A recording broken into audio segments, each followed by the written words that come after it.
ಇಡೀ ರಾಷ್ಟ್ರ ಒಂದು ಹೆಮ್ಮೆ ಪಡುವಂಥ ಸಂದರ್ಭ ಇದು. ನಾವೆಲ್ಲ ತುಂಬ ಕಾತರದಿಂದ ಕಾದಿದ್ವಿ. ಭಾರತದ ಮೇಲೆ ಆಗಿರುವಂಥ ಪಹಲ್ಗಾಮ್ನ ದಾಳಿಗೆ ಒಂದು ಸೂಕ್ತ ಉತ್ತರವನ್ನು ನಾವು ಸೇನಾಪಡೆಗಳು ಕೊಡ್ತದೆ ಅನ್ನುವಂಥ ವಿಶ್ವಾಸ ನಮಗಿತ್ತು.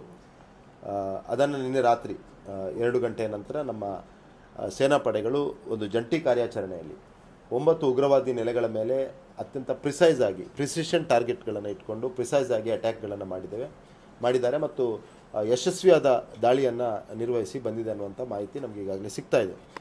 ಒಫಿಷಿಯಲ್ ಆದ ಬ್ರೀಫಿಂಗ್ ಇನ್ನೂ ನಡಿಬೇಕಷ್ಟೇ. ಅದನ್ನು ಒಫಿಷಿಯಲ್ ಬ್ರೀಫಿಂಗನ್ನು ಕೇಳಲಿಕ್ಕೆ ನಾನೊಬ್ಬ ಸೈನಿಕನಾಗಿ ಅತ್ಯಂತ ಉತ್ಸುಕನಾಗಿದ್ದೇನೆ. ಯಾಕೆಂದರೆ ಇದು ಹೊಸ ಭಾರತದ ಸೈನ್ಯ ಮತ್ತು ಭಾರತ ಒಂದು ಜವಾಬ್ದಾರಿಯುತ ಪ್ರಜಾತಂತ್ರವಾಗಿ ಒಂದು ವೃತ್ತಿಪರತೆಯನ್ನು ಕಾಯ್ದುಕೊಂಡಿರುವ ಸೇನಾಪಡೆಗಳಾಗಿ ಒಂದು ಒಳ್ಳೆಯ ಸೂಕ್ತವಾದ ಉತ್ತರವನ್ನು ಮೊನ್ನೆ ನಡೆದಿರೋ ಪಹಲ್ಗಾಮ್ ದಾಳಿಗೆ ಪಾಕಿಸ್ತಾನಕ್ಕೆ ಮತ್ತು ಪಾಕಿಸ್ತಾನ ಪ್ರೇರಿತ ಉಗ್ರವಾದಕ್ಕೆ ಕೊಟ್ಟಿದೆ ಅನ್ನುವಂಥದ್ದು ನನ್ನ ನಂಬಿಕೆ.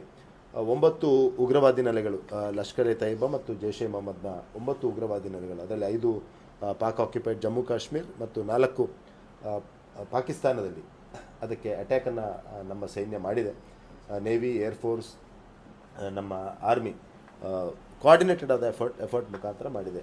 ಒಂದಂತೂ ಅತ್ಯಂತ ಸ್ಪಷ್ಟ, ಈ ಒಟ್ಟು ಕಾರ್ಯಾಚರಣೆಯಲ್ಲಿ ನಮಗೆ ಕಾಣಲಿಕ್ಕೆ ಸಿಗುವಂಥದ್ದು ಸ್ಪಷ್ಟವಾದ ಇಂಟೆಲಿಜೆನ್ಸ್ ಗ್ಯಾದರಿಂಗ್. ಆ ಇಂಟೆಲಿಜೆನ್ಸನ್ನು ಎಕ್ಸಿಕ್ಯೂಟ್ ಮಾಡುವಂಥ, ಆಪರೇಷನ್ಸ್ ಮಾಡುವಂಥ ಫೋರ್ಸಸ್ಗೆ ಅದರ ಟ್ರಾನ್ಸ್ಫರ್, 3 ಸೇನಾಪಡೆಗಳ ಮಧ್ಯದ ಕೋಆರ್ಡಿನೇಷನ್ ಮತ್ತು ಆಮ್ಯುನೇಷನ್ ಮತ್ತು ಟೆಕ್ನಾಲಜಿಯನ್ನು ಏನು ಯೂಸ್ ಮಾಡಿದೆ ಅದನ್ನು ಅತ್ಯಂತ ಪ್ರಿಸೈಸ್ ಆಗಿ ಮಾಡಿದೆ. ಯಾವುದೇ ಕೊಲಾಟ್ರಲ್ ಡ್ಯಾಮೇಜ್ ಇಲ್ಲದೆ ಮಾಡಿರುವಂಥದ್ದು ನಮ್ಮ ರಾಷ್ಟ್ರದ ಜವಾಬ್ದಾರಿಯನ್ನು ಒಂದು ಪ್ರಜಾತಂತ್ರವಾಗಿ ಮತ್ತು ನಮ್ಮ ಸೈನ್ಯದ ವೃತ್ತಿಪರತೆಯನ್ನು ತೋರಿಸ್ತಾ ಇದೆ.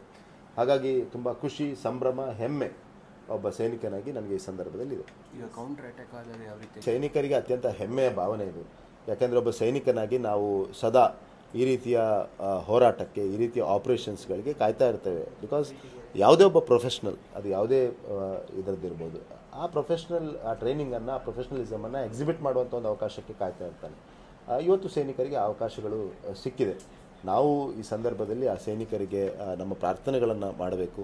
ಅವರಿಗೆ ಇನ್ನಷ್ಟು ಶಕ್ತಿಯನ್ನು ಭಗವಂತ ನೀಡಲಿ. ವಿಶೇಷವಾಗಿ ಅವರ ಕುಟುಂಬಗಳು ಏನಿದೆಯಾ ಅವರಿಗೆ ನಾವು ನೈತಿಕ ಸ್ಥೈರ್ಯವನ್ನು ಕೊಡಬೇಕು, ಅವ್ರ ಜೊತೆ ನಿಲ್ಲುವಂಥ ಕೆಲಸವನ್ನು ಮಾಡಬೇಕು ಮತ್ತು ನಾವು ಒಂದು ರಾಷ್ಟ್ರವಾಗಿ, ಒಂದು ಕಂಬೈನ್ಡ್ ಶಕ್ತಿಯಾಗಿ ಅವರಿಗೆಲ್ಲ ನಮಗಿಯೂ ಭಾರತೀಯ ಸೈನ್ಯ ಎಲ್ಲ ಇವೆಂಚುಯಾಲಿಟೀಸ್ಗೆ ತಯಾರಿರ್ತದೆ. ಒಂದು ರಾಷ್ಟ್ರವಾಗಿ ನಾವು ಕೂಡ ಅದಕ್ಕೆ ತಯಾರಿರಬೇಕು. ಆ ಕಾರಣಕ್ಕೆ ಮೊನ್ನಿನಿಂದ ನಮ್ಮ ಪ್ರಧಾನಮಂತ್ರಿಗಳು, ನಮ್ಮ ನಾಯಕತ್ವ ಸಮಾಜದ ಜಾಗೃತಿಯನ್ನು ಕೂಡ ಮಾಡ್ತಾ ಇದೆ.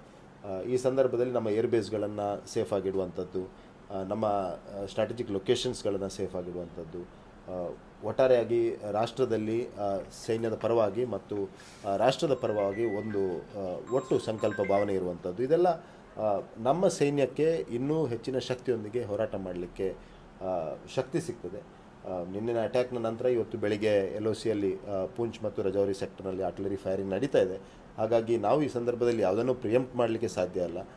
ಖಂಡಿತವಾಗಿಯೂ ಪಾಕಿಸ್ತಾನ ಒಂದು ರೋಗ್ ನೇಷನ್, ಯಾವುದೇ ರೆಸ್ಪಾನ್ಸಿಬಿಲಿಟಿ ಇಲ್ಲದ, ಇವತ್ತಿನ ಒಂದು ಸಮಾಜದ ಅನುಗುಣವಾಗಿ ಬದುಕದ ಒಂದು ರಾಷ್ಟ್ರ ಅದು. ಭಾರತವನ್ನು, ಕಾಶ್ಮೀರವನ್ನು ಮುಂದಿಟ್ಟುಕೊಂಡು ಕಳೆದ ಹಲವಾರು ವರ್ಷದಿಂದ ತನ್ನ ಆಂತರಿಕ ಸಮಸ್ಯೆಗಳನ್ನು, ಈ ಕಾರಣವನ್ನು ಮುಂದಿಟ್ಕೊಂಡು ತನ್ನ ಜನನ ಇಟ್ಕೊಂಡು ಏನೋ ಒಂದು ರೀತಿಯ ಅಧಿಕಾರವನ್ನು ಮಾಡ್ತಾ ಇದೆ, ಉಗ್ರವಾದಕ್ಕೆ ಪ್ರೇರಣೆಯನ್ನು ಕೊಡ್ತಾ ಇದೆ. ಪಾಕಿಸ್ತಾನಗಳಲ್ಲಿ ಈ ರೀತಿಯ ಉಗ್ರವಾದ ನೆಲೆಗಳು ಇದೆ ಅನ್ನುವಂಥದ್ದನ್ನು ಭಾರತ ಸದಾ ಹೇಳ್ತಾ ಬಂದಿದೆ ಮತ್ತು ಇವತ್ತು ಜಗತ್ತು ಕೂಡ ಅದನ್ನು ಒಪ್ಪಲಿಕ್ಕೆ ಪ್ರಾರಂಭ ಮಾಡಿದೆ. ಈ ಹೋರಾಟದಲ್ಲಿ ಭಾರತ ನೇತೃತ್ವವನ್ನು ವಹಿಸಿಕೊಂಡಿದೆ. ನನಗೆ ವಿಶ್ವಾಸ ಇದೆ, ವಿಶ್ವದ ಎಲ್ಲ ಜವಾಬ್ದಾರಿಯುತ ರಾಷ್ಟ್ರಗಳು ನಮ್ಮ ಜೊತೆಗೆ ಇದರಲ್ಲಿ ನಿಲ್ತಾರೆ ಮತ್ತು ಈ ದೀರ್ಘಕಾಲಿಕ ಹೋರಾಟ ಏನಿದೆಯಾ ಇದರಲ್ಲಿ ನಾವು ಯಶಸ್ವಿ ಆಗ್ತೇವೆ ಅನ್ನುವಂಥ